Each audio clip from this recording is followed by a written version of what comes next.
Yang lain, sekarang. Aduh. Fufu Fafa bin Mulyono. Aduh. Amit-amit ya Allah ya Rabbi. Ini kita ini. Jadi kita dikasih ya. Bayangkan sampai sebegininya negara kita dipermainkan, jual beli hukum, bisa hukum anak kecil kayak begini bisa jadi wakil presiden, bisa jadi presiden, bisa ini apa-apaan ini? Ijazah nggak jelas, keilmuan nggak jelas, ini apa-apaan ini? Mau mimpin isinya profesor, doktor, kiai-kiai. Apa-apaan ini? Aduh, sistemnya doang. Ini sumbernya apa? Sumbernya sistem. Dibuat sistemnya mahal banget, lo nggak bisa menjalankannya, harus pakai donatur. Udah dibuat begitu, donaturnya siap-siap ente jadi budaknya mereka. Ini sistem perbudakan. Demokrasi sekarang ini sistem penjajahan. Nggak pernah kita terbayangkan seperti ini. Tapi ini fakta. Jadi saya mau bertanya nih, kira-kira umat Islam membiarkan nggak Indonesia rusak begini? Membiarkan tidak? Apa jaminannya anak cucu kita nanti ke depan? Jaminannya apa? Nah, ini harus serius. Makanya kita harus kompak, harus bersatu. Korban ya harus ada korban, nggak apa-apa. Yang penting tetap harus istiqomah. Harus istiqomah. Semoga Pak Prabowo kita lihat nih 100 hari ke depan, 3 bulan pertama ini kita nggak kasih komentar. Walaupun di situ menteri-menterinya Jokowi, masya Allah, masih dimasukin juga. Yang udah kasus-kasusnya di MK juga, di KPK juga ada, jadi menteri juga, masya Allah. Masih dimasukin, kita lihat. Bukan ridho mah enggak. Tapi lihat apa yang akan dia kerjakan. Kalau ternyata dia nggak ada bedanya juga, hanya kepanjangan tangan Mulyono, ya udah. Kalau begitu, saya rasa umat Islam perlu ambil penyelamatan terhadap negara kita. Jadi perlu kuatin dari sekarang iman,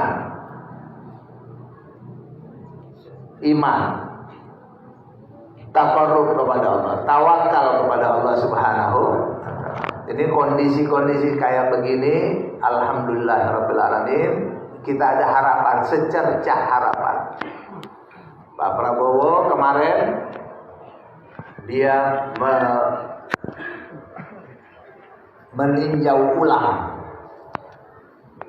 PIK 2. Itu insya Allah ta'ala jadi harapan baru juga bagi yang lain-lainnya. Di daerah-daerah ini ya Allah, ya Rabbi, tambang-tambang, masyarakat diusir, masyarakat sampai gak punya air bersih, harus keluar paksa. Ente kalau mau tinggal di sini aja, kalau ente gak mau jual, gak ada air bersih, kan ngusir namanya. Ini banyak nih di mana tempat masyarakat diusir, masyarakat sampai nggak punya air bersih, harus keluar paksa. Ente kalau mau tinggal di sini aja, kalau ente nggak mau jual, nggak ada air bersih, kan ngusir namanya. Ini banyak nih di mana tempat kayak begitu. Nah jadi kita perlu bangkit bersatu, jangan putus asa, jangan. Bangkit bersatu, kita tetap kawal berjalannya negara kita ke depan. Adalah Indonesia negara muslim terbesar di dunia, harus kita buktikan. Nah, salah satu penyebab kerusakan kita adalah sistem demokrasi yang terlalu mahal. Sistem demokrasi yang memaksa kita jadi budak mereka, budaknya bos. Kira-kira mesti bagaimana tuh? Kita tetap berjuang atau kita biarkan? Berjuang atau biarkan? Betul? Takbir. Nah itulah makanya Bapak Ibu sekalian, apalagi kita baru saja melaksanakan pilkada serentak ya. Alhamdulillah apapun yang terjadi, terjadilah. Silahkan orang bebas menentukan pilihan, tapi kalau orang Islam pilihannya dia dibimbing oleh Al-Quran. Nggak bisa ada orang, wah ini baik, ini pinter, ini orangnya dermawan, ini orangnya membela orang kecil, tapi orang kafir. Boleh pilih gak? Itu doang itu. Kita ini ada aturan begitu. Kalau orang liberal nggak malu peduli, yang penting dia baik, ini konstitusional, ini gini, ini begitu. Pilih dia, habis kita orang kafir jadi. Bapak Ibu sekalian, kita orang Islam dibimbing oleh aturan Islam. Nah, wah ini kok kalau ngikutin aturan Islam kalah, nggak masalah. Yang penting saya udah on the track. Saya sudah di jalan yang benar, itu doang udah. Nggak mesti menang. Menang atau kalah urusan Allah. Siapapun pemimpin yang Allah jadikan buat kita, itu takdir Allah, bukan takdir kita. Kita nggak punya takdir.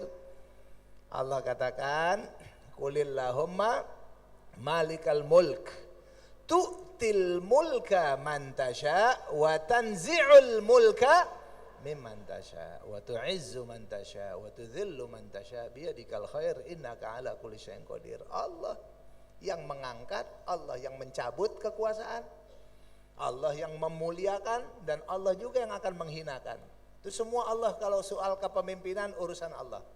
Kita hanya berusaha, insya Allah. Nah, untuk agenda kita dalam reuni 212 di Monas ya, nanti malam, nah, besok dini hari, jadi jam 2 kita mulai. Biasanya Bapak Ibu sekalian, jadi kita udah kumpul di sana jam 2. Kalau dari Bogor di sini kayaknya enak, ini dekat ini. Bisa naik kereta ya.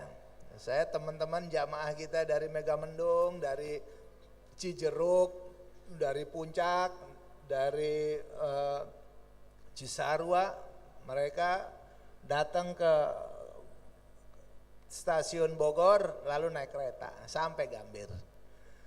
Itu ba'da isya bisa jalan begitu.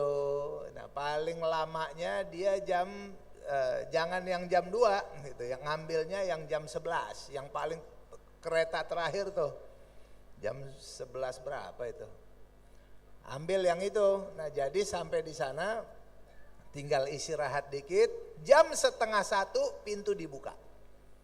Jam 12:30 itu hasil lobi pintu Monas dibuka jam 12:30. Ngapain aja nih kita? Yang pertama kita kumpul bersama habaib, bersama kiai, bersama para ulama yang istiqomah berjuang di jalan Allah.